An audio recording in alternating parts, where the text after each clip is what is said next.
Íslensk fyrirtæki þurfa að fjármagna sig fleiri hundruð milljarða hið minnst á næstu 12 mánuðum. Þar við bætist fjármagnsþörf bankanna. Tröllvaxið vandamál þar sem fáir vilja lána, segir dósent í hagfræði. Seðlabanki Bandaríkjanna hafnaði beiðni stjórnenda Seðlabanka Íslands skiptasamning vegna gjaldmiðla. Yfirlýsingum vantraust, segir hagfræðingur við Háskóla Íslands. Komið þið sæl, nú hefjast fréttir og Kastljós hér í sjónvarpinu föstudaginn 20. og 7. september.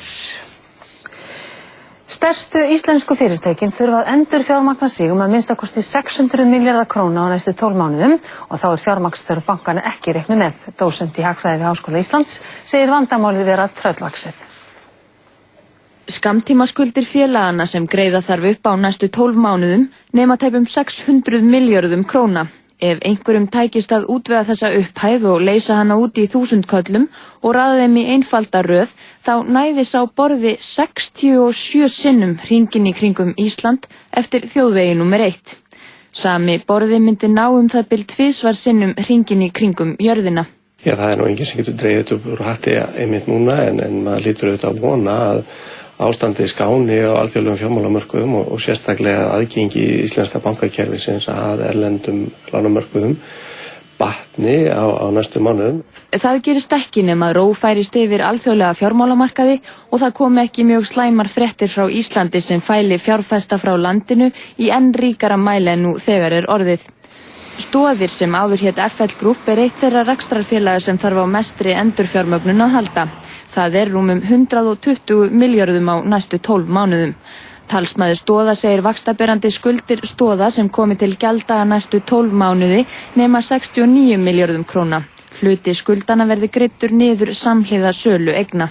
Já, ég þori nú svo sem ekkert að segja málefni þessa einstaka fyrirtækis en það alveg ljóst að heildarvandinn, það að segja svo fjármögnun sem þarf að fá fyrir allt hagkerfið, þar á meðal ýmis stórfyrirtæki, að hann tröllvaxinn. Við erum með skammtíma skuldir upp á 3400 milljarða og þar af nú kannski 1200 milljarðar innlán sem að bankarnir hafa aflað sem að maður vonar auðvitað að þeir geti haldið áfram að halda inni og svo 2200 milljarðar sem ýmis konar aðra skammtíma skuldir og þetta þarf einhvern veginn að fá að láni hvað eftir annað. Þar að segja við þurfum að greiða upp láninu en þess að koma að gjalda og við þurfum að greiða upp með öðrum lánum.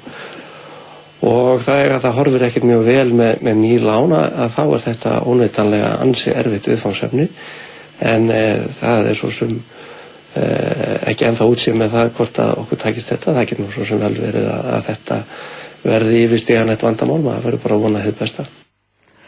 Stjórnendur Seðlabanka Bandaríkjanna höfnuðu beiðni Seðlabanka Íslands skiptasamning gjaldmiðla sambærilegum þeim sem gerðir voru við Seðlabanka Svíþjóðar, Noregs og Danmerkur nýlega. Ekki útilokað að slíkur samningur verði gerður síðar. Ákvörðun Seðlabanka Bandaríkjanna yfirlýsingum vantraust, segir dósent í hagfræði.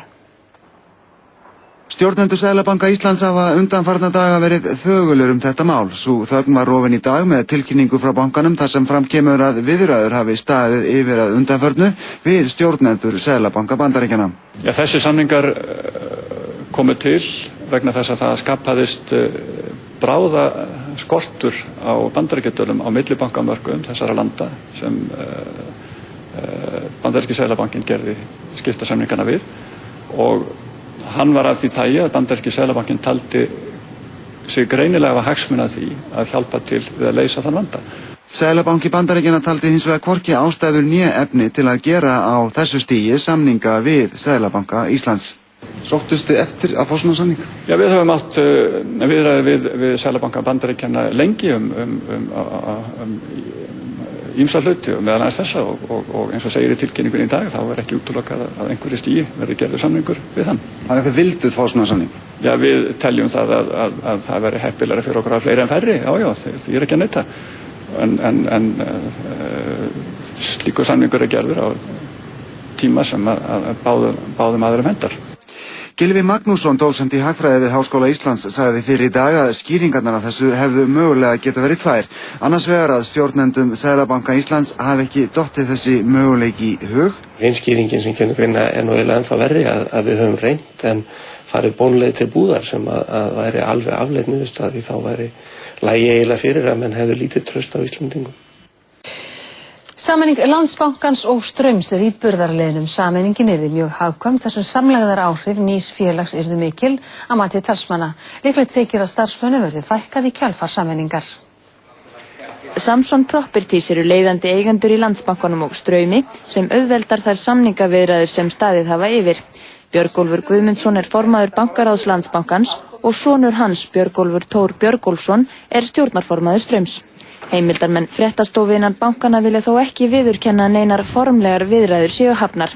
Ljóst væri að sameining bankana hefði ekki teljandi áhrif á samkeppnisstöðuna því annar sé fjárfestingabanki en hinn viðskiptabanki. Ekki sé varnar aðgerð að ræða en eðlilegt sé að nýta kosti sameiningar í því árferði sem nú ríkir. Að mörgu sé að hyggja og leita þurfi álits fjölda eftirlitsstofnana og matsfyrirtækja. Með sameiningu skapist svigrúm til að hagræða og fækka stöðugildum, til dæmis í London, en eins og staðan í dag séu menn að gera sömu hluti í nokkrum borgum á sama tíma fyrir félögin 2. Ásgeir Friðgeirsson, talsmaður Landsbankans, segir stöðu bankans sterka. Bankinn hafi sett 32 milljarða króna í afskriftarsjóð sem sé ósnertur. Sérfræðingar á fjármálamarkaði sem fréttastofa ræddi við í dag hafa hins vegar bent á að Landsbankinn sé lánadrottinn margra stórra og skuldsettra fyrirtækja sem hafi verið í rekstrar erfiðleikum undanfarið. Skemmst er að minnast verulegs taps Eimskipa á gjaldþroti XL Leisure Group en Landsbankinn er stór lánadrottinn Eimskipa. Einnig er Landsbankinn stór lánadrottinn Icelandic Group sem hefur átt við mikla rekstrar erfiðleika að stríða og þarf að endurfjármagna sig það bil 40 milljarða á næstu 12 mánuðum. Landsbankinn er einnig helsti lánadrottinn Stoða, áður FL Group og annarra skuldsettra félaga sem tengjast Stoðum.